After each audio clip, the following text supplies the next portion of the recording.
All right, well, good morning, everybody. It's been a rich morning so far, and I'm glad that I came. So it's good, very good to be with everybody. So last Sunday, I'm sorry to be so fussy. Could you turn that little spotlight off? Because it's casting a shadow from this, and I can't, they're much better. Thank you. Okay. While we're on my OCD moments, there was another one today. We replaced the bulb in that, but does it still look like it's dimming now and then? No? Yes? This is troublesome. Okay. We'll see what we can do about that. All right, let me start over. Last Sunday, we surveyed the life of Jesus, drafting up a general timeline of his 3-year ministry, giving special attention to the week of Passion. Hopefully you will remember this. That would be the final 7 days from his triumphal entry into Jerusalem to his arrest, trial, and crucifixion, and then his resurrection 3 days later on Sunday. We all know how this works and pretty familiar with it. Time limitations only allowed us to cover some of the events of that 3-year period. However, a couple days ago during our Good Friday service, we were able to get into more details regarding the crucifixion of Jesus and the events leading up to it. And if you were here, you participated in that. And this morning we're going to do the same with the account of the resurrection. And for this, we'll be following what's reported in Matthew's gospel. He provides a pretty straightforward record of it, one that's easy to follow, and I'll assume that most everyone here is pretty familiar with it. And hopefully you're able to grab a handout during the break, and if not, and you didn't get one but would like one, just raise your hand. Gary, the faithful servant, will fix you up. So just make sure you raise your hand. We still have plenty left. So the plan here, as you can anticipate, is to read a section at a time, and then I'll offer some comments on it. And I have recruited certain volunteers to help with those readings, and we'll be passing the mic around so that those who are watching online can hear. So we'll pick the story up toward the end of chapter 27 with the burial of Jesus. That's where we will begin, starting there in verse 57. So, Cheryl? As evening approached, there came a rich man from Arimathea named Joseph, who had himself become a disciple of Jesus. Going to Pilate, he asked for Jesus' body, and Pilate ordered that it be given to him. Joseph took the body, wrapped it in a clean linen cloth, and placed it in his own new tomb that he had cut out of the rock. He rolled a big stone in front of the entrance to the tomb and went away. Mary Magdalene and the other Mary were sitting there opposite the tomb. Okay, Joseph, as we know from the other Gospels, was a prominent member of the Sanhedrin, and that he had opposed their decision to condemn Jesus. Up till then, he had been careful to keep his admiration of Jesus and belief in him secret out of fear from the other religious leaders, from his peers. But during that trial, with his vote to acquit Jesus, his support for him was now out in the open, and he was, as we would say, on the record as being a disciple of Christ, and Matthew takes note of that in verse 57. Matthew also points out in that same verse that Joseph is rich, and this is seen by the fact that he owns a new tomb, which he provides for the burial of Jesus. This reminds us of the prophecy in Isaiah 53, where it is foretold that the Messiah would be numbered with the transgressors regarding the way he died, but yet in his state of death, he would be with the rich. It was actually unheard of to provide a proper burial for anyone who was condemned and then executed as a criminal. Their bodies were either left on the cross to be eaten by birds or thrown on the ground to be consumed by dogs. However, based on a commandment in Deuteronomy 21, Jews objected to any of their own being left unburied, and so Rome would often allow Jews to bury a condemned criminal. However, in those situations, such bodies would be disposed of in a common burial plot with other criminals, not in a family tomb. And therefore, in that regard, it was still far less than a proper burial. And so all that we read about here, that the body of Jesus was being taken care of, carefully wrapped with clean linens, and placed in a brand new tomb, we have kind of the sort of no expense spared kind of arrangement, all of that would be quite unheard of, would be quite remarkable. Now, the first step in all of this, of course, is to get permission from the Romans to treat the body of a condemned criminal with any kind of honor or respect was to honor the criminal himself, and you just cannot do that. You know, Rome has condemned the criminal, has counted his life as being unworthy, and you dare not say or do anything that could indicate anything less. So you have to be very careful with this. And Joseph, we are told, went right to the top and approached Pilate. And that he was even able to speak to the governor gives us some indication of the respect and prominence that Joseph had. In fact, we could assume that this may be one of the reasons that Pilate granted his request. Joseph's reputation warranted a favorable hearing.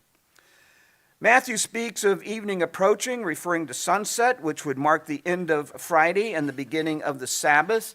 That being the case, everything had to be hurried along, removing the body from the cross, washing it, wrapping it with linens, carrying it to the tomb, getting the tomb ready and laying Jesus in it, closing it up, and so on. And because once the Sabbath started, no work, of course, among the Jews would be permitted. And in this, Joseph could not have acted alone. Removing the body from the cross itself would require the help of others. John's gospel tells us that Nicodemus, another Pharisee and follower of Jesus, was there to help. He brought 75 pounds of spices, which they used for wrapping the body. And all of this, along with carrying it to the tomb, all before sunset, would have been an ambitious task for several people, and very demanding for just two. Now, there may have been more involved than just Nicodemus and Joseph, but they are the only ones that are mentioned in the Gospels. Joseph had originally purchased and prepared this tomb, of course, for his own use. The thought probably never occurred to him that he would never be buried in it himself, but moved by recent events, he gives it up so that it could be used for Jesus. There were various kinds of tombs in those days. Many were sealed with some sort of boulder wedged into place to discourage wild animals and grave robbers. Expensive tombs, like the one used for Jesus, consisted of two parts. The first was an initial entryway hewn out of the face of the rock, relatively small. This then led into the second part, the burial chamber itself, as seen here. The burial chamber was sealed with a cut disc-shaped stone that rolled in a slot cut into the rock. Matthew points out the one used as the tomb was quite large. The slot was on an incline, making it manageable to seal the grave, but yet difficult to open it. A number of men would be needed to roll the stone back up the incline. Here's another picture of what that might have looked like, and might have looked like in another one. I'm not sure if you caught this from the text, but Joseph is described as acting alone and rolling the stone into place, but more likely the language simply describes what he caused to be done. For instance, Matthew also says that Joseph carved out the tomb from the rock, but that too is highly unlikely, and as a rich man, this is something he would have caused, something he would have paid others to do. The point is, even if the stone were on an incline, help would still be needed to secure it in place. Under Roman law, no mourning was permitted for those who had been executed as condemned criminals. The reasoning is the same as what was mentioned earlier. The earth is a better place without them, and to mourn their loss is to contradict Rome's judgment on the matter. One dare not say or do anything that could be interpreted as protesting Rome's pronouncement of guilt. It is, however, doubtful that this was some sort of established statute that was ever enforced. Nonetheless, we could anticipate that Joseph and Nicodemus would have performed all of these tasks with intense yet silent grief, restraining themselves emotionally. A couple more points on the fact that Jesus was buried in a tomb that had never been used would be in order here. It was common practice for several bodies to be placed together in a family tomb. But this was a new tomb, and so he was the only one who occupied it. And as long as his body was in there, he would be the only one who ever would. So let's just assume for the moment that he would not rise from the dead 3 days later, or for that matter, never rise from the dead. no one would ever be buried with him. No family member, not even Joseph, who owned it. And this because Jews would not allow others to be buried with a condemned criminal. It's all part of the proper burial protocol. To be buried with a condemned person is to share in their condemnation, and this contamination has to be avoided. We might assume that the tomb would be freed up for use if at some point someone were to remove his body, but that is highly unlikely given the Jewish laws forbidding such a thing. Of course, it's a different matter if Jesus himself somehow leaves the tomb on his own accord. We know from the book of Acts and other letters of the New Testament that an essential part of the gospel proclamation is the claim that Jesus was actually buried. Without being actually dead and actually buried, there could be no actual resurrection. And this is why a number of years later, belief in this burial was included in the Apostles' Creed and has been confessed with bold conviction in every generation in the church, because its significance here is very weighty. It just cannot be overstated. And finally, in verse 61, Matthew tells us that Mary Magdalene and the other Mary were there sitting across from the tomb watching everything that is taking place. This other Mary, we do not know who that is. There are many speculations about that, but Matthew doesn't name her. And we are not told how long they stayed. Most likely it was until the soldiers came to guard the tomb. But as we read on, we see that they returned to the site once the Sabbath is over, early on Sunday morning. And for their role as witnesses, they provide a level of continuity through the story of Jesus' death, burial, and resurrection. They were most likely the last to leave the tomb, and then later the first to see Jesus alive from the dead. All right, now for verses 62 to the end of the chapter. Noble? The next day, the one after preparation day, the chief priests and the Pharisees went to Pilate. "Sir," they said, "we remember that while he was still alive, that deceiver said, 'After 3 days I will rise again.' So give the order for the tomb to be made secure until the 3rd day. Otherwise his disciples may come and steal the body and tell the people that he has been raised from the dead. This last deception will be worse than the first." "Take a guard," Pilate answered. "Go, make the tomb as secure as you know how." So they went and made the tomb secure by putting a seal on the stone and posting the guard. Okay, thank you. All right, so the sealing of the tomb and the placing of an armed guard adds to the dramatic triumph of Jesus' resurrection. It also provides the backstory for what takes place later in the next chapter, when we learn of a conspiracy to cover up the resurrection with lies about the body being stolen.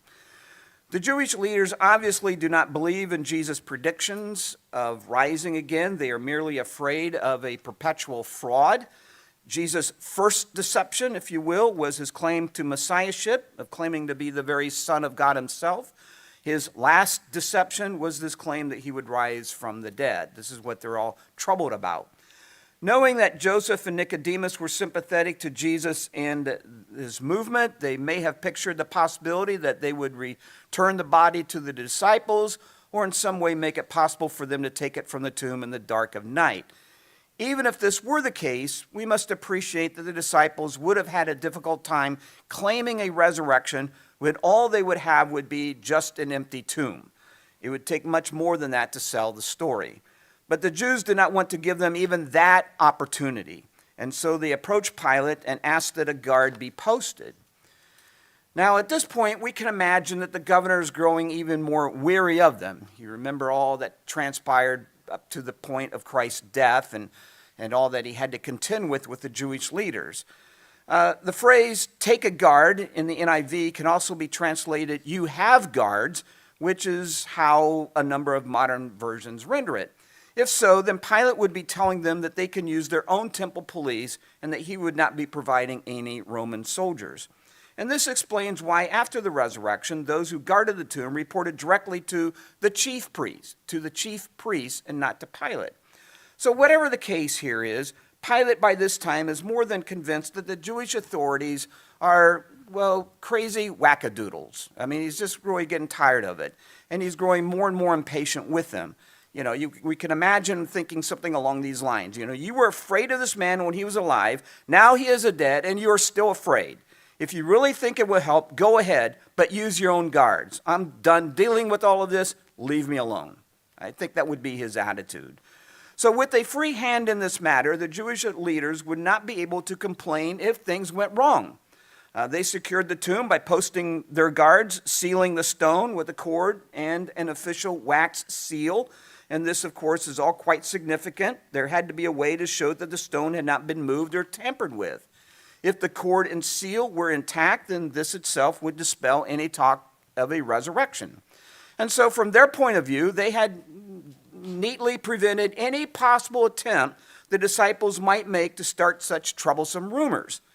Easy enough to refute. Look, the stone is still there. Look, the seal's in place. Enough already. This whole thing is over. You guys just need to be quiet about this now.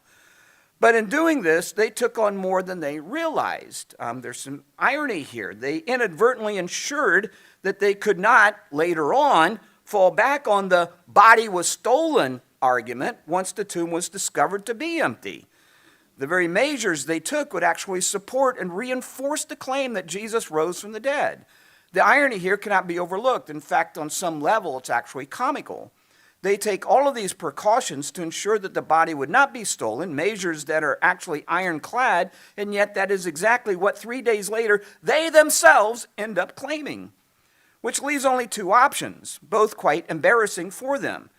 One, they were incompetent buffoons who didn't go far enough to secure the tomb, but really what more could they have done? Or Jesus really did rise from the grave. On the other side of this are the disciples themselves. We need to think about this. And again, ironically, this whole idea of stealing the body of Jesus is nowhere on their radar, the farthest thing from their minds. We know from a number of other passages that they remain clueless about Christ's predictions. They probably thought that when he spoke of rising from the dead, that he was just speaking symbolically again. And this is why they are so surprised once it happens. Nobody says, see, I told you. They're all clueless about it. On top of that, they are, of course, all cowering away in fear, hiding out in the upper room, fearful that they were next to be arrested. There is definitely no eagerness, no confidence, much less a plan to carry on the movement. They were, up to this point, convinced that Jesus was the Messiah, but now that whole belief they had given their lives to has been shattered. At this point, they probably don't trust their judgment about anything.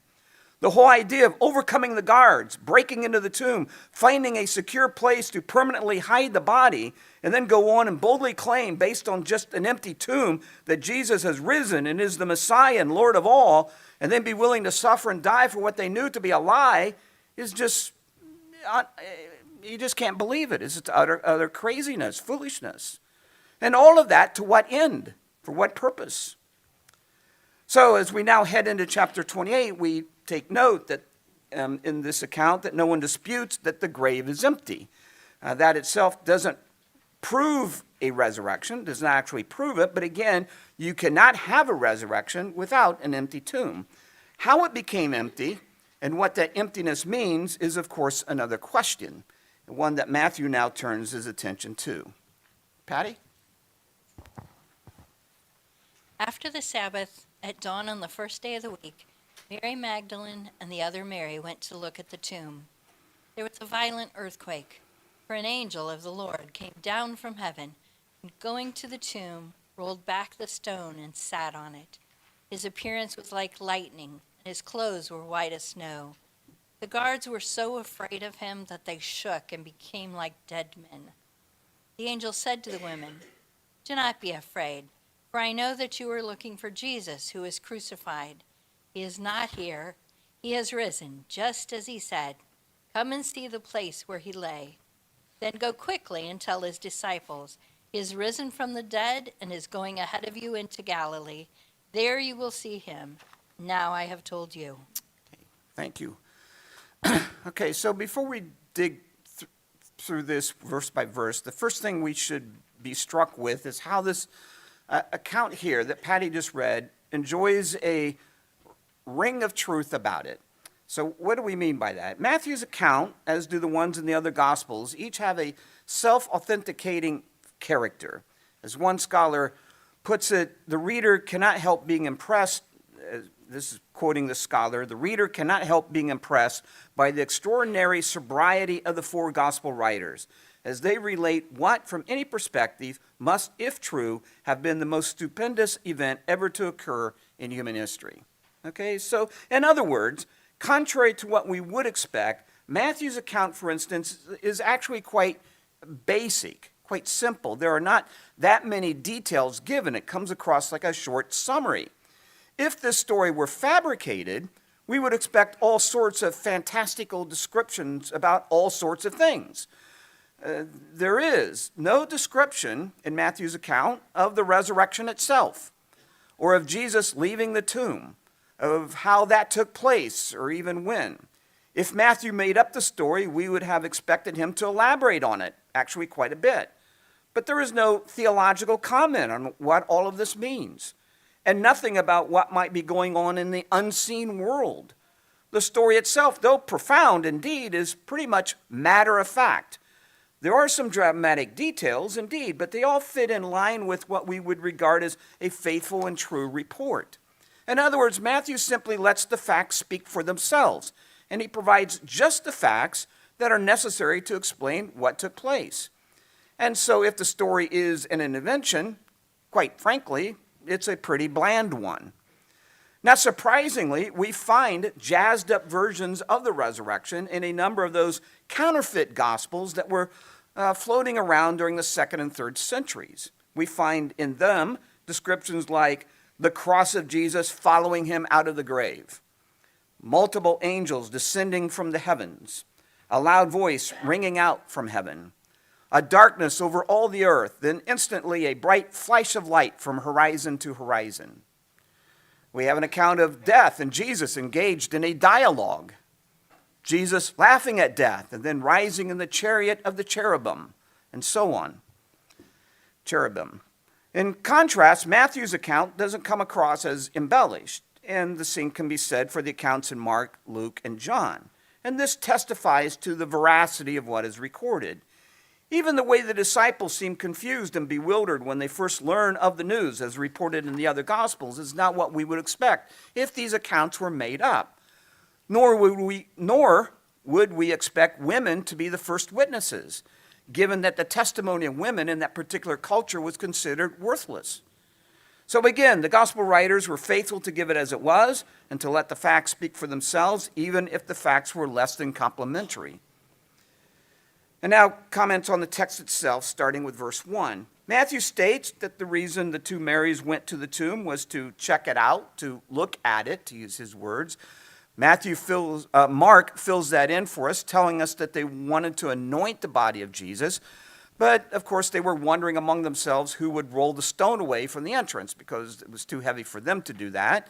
And on top of this, we would have to wonder whether the guards would even let them enter the tomb anyway, which seems highly unlikely.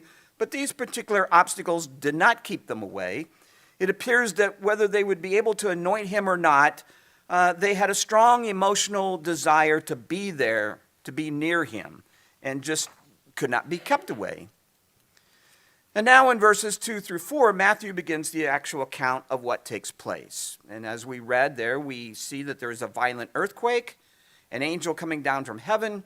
The angel is described as one who is bright as lightning. The angel rolls back the stone. He then sits on it. The guards witness all this. They tremble with fear and then faint in terror. So the facts, as stated, they're pretty astounding, but yet technically, this is not an account of the resurrection, for nothing here actually describes that. No one witnessed the transformation that took place inside the tomb itself. Or for that matter, no one witnessed Jesus coming out of the tomb. Not the soldiers, not the women, no one. But what is described is enough to tell us that something remarkable has indeed happened, and it all leads to one obvious conclusion. Now, the timing here is somewhat interesting. There is no mention of Jesus leaving the tomb when the angel rolled away the stone, and so we are led to believe that at this point he has already risen. And this has raised all sorts of questions regarding the nature of Christ's resurrected body. Was he able to pass through solid objects? We're also mindful that later on Jesus appeared to the disciples in the upper room and that the door was locked. Perhaps he could just appear and disappear wherever and whenever he wanted to. Some have speculated that Christ's resurrected body isn't even physical, that it consists of some sort of celestial, ethereal, spiritual something like a heavenly ghost, but this hardly squares with the facts. After his resurrection, he touches people and people touch him. He engages in conversations. He walks. He cooks fish. He eats the fish he cooks. He bears the scars of his wounds. He is clearly physical. Now, Paul touches on some of this, the nature of our future resurrected bodies, in his letter to the Corinthians, but the fact is the Bible just does not provide a lot of information on this, and so we are left to speculation. And though it is all an interesting discussion, it's probably best to not get too sidetracked into those sorts of things. We know what we need to know, and we'll know more when we need to know it. What matters to Matthew, and this is the important thing, what matters to Matthew, as we see, is not when or how Jesus left, but the simple fact that now, early on Sunday morning, verse 6, he is not here. And so the stone was rolled back, the seal broken, the soldiers rendered helpless for the purpose of letting others in to see for themselves that he was not there. And on that note, the guards, they're filled with terror, not because they saw Jesus, but because they saw the angel. The women are afraid as well. This the words of comfort from the angel. Do not be afraid. The angel goes on to tell them that Jesus is risen and invites them to enter the tomb to see for themselves. And then he gives them specific instructions. Go tell the disciples that Jesus rose from the grave. Tell them to go to Galilee where they will see him. And certainly this is not what the women were expecting that morning, everything that's transpired here. In chapters 1 and 2, the only other place in Matthew where an angel plays a role in the narrative, the angel is seen or heard in dreams. Here, however, the angel is presented as robustly physical, rolling a huge stone, sitting on it, visible not just to the women, but also to the guards. The earthquake itself seems to be more tied to the angel coming down from heaven than to the resurrection of Jesus. Concerning the guards, well, they were probably questioning whether the Jewish authorities would believe them. After all, the whole thing about an angel from heaven rolling away the stone seems pretty far-fetched. And just kind of note the irony here, that those assigned to guard a dead man become like dead men themselves, while the supposedly dead man is actually now reported to be alive. Just a lot of irony going on, that whole thing there. All right, so next verses 8 through 10. And Richard? So the women hurried away from the tomb, afraid yet filled with joy, and ran to tell the disciples. Suddenly Jesus met them. Greetings, he said. They came to him, clasped his feet, and worshipped him. Then Jesus said to them, Do not be afraid. Go and tell my brothers to go to Galilee. There they will see me. Okay, thank you. All right, so filled with both fear and joy, the women run to tell the news to the disciples when suddenly Jesus meets them. The women clasp his feet to worship him like the angel did. Jesus calms their fears, do not be afraid, and then gives them the same commission. Tell my brothers to go to Galilee, basically repeating what the angel had told them. So the women clasping his feet is one of several examples that shows us quite clearly, that Jesus is not a ghost. He is flesh and bone. The words, my brothers, in verse 10 warrants a little attention. Would be a detail we would probably tend to skip over, but we might want to think about it for a moment. Jesus could be referring to the 11 remaining disciples, or he could have a larger group of followers in mind, most of whom who had followed him from Galilee to Jerusalem. And we'll talk a little bit more about that in a bit. The women obeyed the angel, and all excited, overcome with joy, they run and tell the disciples. So before we move on, we must note that Matthew, of course, does not tell his readers all he knows. Let's just talk about this here for a second. We've discussed this in the past. As we're working through the story here, you probably noticed that some things seem to be missing that are not found in the other Gospels. Each of the 4 authors had their own purpose and were free to include details and leave out details as they saw fit. For instance, Matthew speaks of an angel at the tomb. Luke refers to 2 angels. That would only be a problem if Matthew said that there was only one angel, but he doesn't say that. Likewise, Luke and John have Jesus meeting with the disciples in the upper room in Jerusalem shortly after his resurrection. And there are other times that Jesus appears that Matthew does not mention. It doesn't mean that Matthew is claiming something different. It just means that for whatever reason, he isn't interested in reporting those other appearances of Jesus. And it may have something to do with one of the major themes he is developing in his gospel, that of showing that the good news of the kingdom is both for the Jews and the Gentiles. And therefore, Galilee, the region of the Gentiles, plays a prominent role in Matthew and in Christ's mission, all of which sets things up for the Great Commission, that of taking the gospel to all the nations, which is how the story ends. And so this may explain why Matthew focuses on Galilee as the place where Jesus appears to his followers. We can't say for sure, but it seems to be a plausible explanation. And now, Maddie will read verses 11 through 15. While the women were on their way, some of the guards went into the city and reported to the chief priests everything that had happened. When the chief priests had met with the elders and devised a plan, they gave the soldiers a large sum of money, telling them, "You are to say, 'His disciples came during the night and stole him away while we were asleep.' If this report gets to the governor, we will satisfy him and keep you out of trouble." So the soldiers took the money and did as they were instructed. And this story has been widely circulated among the Jews to this very day. Okay, thank you. So Matthew's purpose here is to explain the origin of what we call the stolen corpse theory. If people know the full story, they'll see where the real fraud actually goes, where it actually is. And it comes down to whether the guards fell asleep or not. It all pivots on that. If so, then this provided an opportunity for the body of Jesus to be stolen. If not, then there has to be another explanation on why the tomb is empty. The guards only claim that they fell asleep after the chief priests offered them a large sum of money. The fact that it took a large sum of money suggests that there was no small degree of reluctance on their part. Now, even temple guards of the Sanhedrin, are ultimately accountable to Pilate. And so if he ever hears any report of them sleeping, well, it could go very bad for them. However, part of the deal that's being arranged here includes the chief priests handling that problem on their behalf. The story the religious leaders devise show just how desperate they are for an explanation. And it is not a good plan, but it is the only one they can come up with. And given the number of converts we see in the coming months, literally thousands, according to the book of Acts, it is a story that has failed to convince. Would probably be the best way to say it.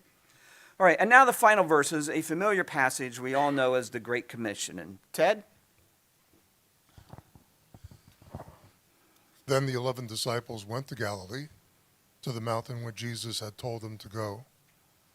When they saw him, they worshipped him, but some doubted. Then Jesus came to them and said, "All authority in heaven and on earth has been given to me. Therefore go and make disciples of all nations, baptizing them in the name of the Father and of the Son and of the Holy Spirit, and teaching them to obey everything I have commanded you. And surely I am with you always, to the very end of the age." Okay, thank you. I only have a couple comments about this passage. Later this year, probably in the coming weeks, at some point, I hope to do a sermon on the authority of the apostles, how they were commissioned by Jesus, and what that commission entails, and why any of that is even relevant to you and me. And so I'll wait until then to dig into this passage more. Perhaps the most puzzling part of this whole chapter that we've been through here is verse 17, where we read that some of them doubted. And so let's just talk about that for a moment. It raises several questions. Who is doubting? Why are they doubting? And did they continue to doubt once they left the mountain? And Matthew doesn't say, and so finding satisfying answers to these questions can be a little difficult. We can offer up some, plausible theories about what is going on, but we can't really say anything conclusively here. If nothing else, those words help yet again to reinforce this ring of truth that I referred to earlier. If Matthew was inventing this story, he certainly wouldn't be reporting that some who had saw the risen Jesus were struggling with doubts. So the first question we need to answer is, who exactly is there on the mountain with Jesus? If it is just the 11, which seems to be implied in verse 16, then it doesn't make sense that they were doubting that it is Jesus they are seeing, or that Jesus has been resurrected. It's hard to draw up a precise timeline of all the events, but we can safely say that based on what we know from the other Gospels, that Jesus has at this point already appeared to the 11 and has done so more than once. They know he is risen, they have seen him, they have talked with him, and so on. And so any doubting going on among them must be related to something else. If, as alluded to earlier, we would read brothers in verse 10 as referring to a larger group of followers, perhaps some of the 500 that Paul refers to in 1 Corinthians 15 as having seen the resurrected Jesus, then it would be easy to see why some of them, having seen him for the first time perhaps, would have had doubts. Is that really him? Peter, John, and the others were telling the truth after all. I can't believe it. This is incredible. Maybe they were questioning their eyes. Whatever the case, we could assume that such doubts were eased as each one had a chance to interact with Jesus there on the mountain. On this, we might think of Thomas in the upper room, for instance. Other possibilities open up once we take a closer look at the word translated as doubted. It has been pointed out that the verb used here refers more to the idea of hesitation or wavering than disbelief. And so it could be that they doubted on what they should think, do, or say. And the context supports this. Whether we are dealing with just the 11 or a larger group, Matthew tells us that some worshiped Jesus. However, others were a little hesitant, perhaps unsure about what to do. And it may be one of those, you just had to be there to understand kind of situations. Or maybe they were wondering why they had been asked to come and what was going to be expected of them, maybe even doubting themselves. And the context would support that as well. Whatever the case, Jesus responds to that doubting or hesitation with the following words: "All authority in heaven and earth has been given to me, therefore go and make disciples of all nations."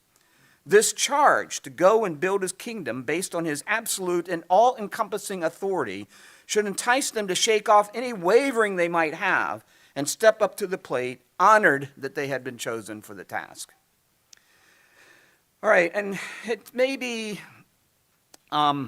easy here, kind of wrapping things up, to assume that it was at this time here on the mountain in Galilee that Jesus ascended into heaven. I think that's kind of a common thing that people sort of assume. However, Matthew, we should point out, mentions nothing about Christ's ascension here. The account of it is actually provided by Luke in both his gospel and also in his book of Acts. And there we learn that this ascension took place on the Mount of Olives in the vicinity of Bethany, which is a small village outside Jerusalem, which is in Judea, not Galilee. And it seems fitting then to conclude with Luke's account of that, which would be the last paragraph of his gospel. And he writes this: "When he had led them out to the vicinity of Bethany, he lifted up his hands and blessed them. And while he was blessing them, he left them and was taken up to heaven. And then they worshiped him and returned to Jerusalem with great joy. And they stayed continually at the temple, praising God." What words? So let's stand. I'm going to invite the musicians at this time. We're going to close with the fitting song, "See the Conqueror, raised from the dead, ascended into heaven, exalted at the right hand of God, Jesus, our victorious Lord, rules and reigns over the affairs of the universe, preparing for the day he returns in power, in glory, to establish his kingdom forever. And we who are his will be with him together and will reign with him together for all eternity," right? May his name forever be praised.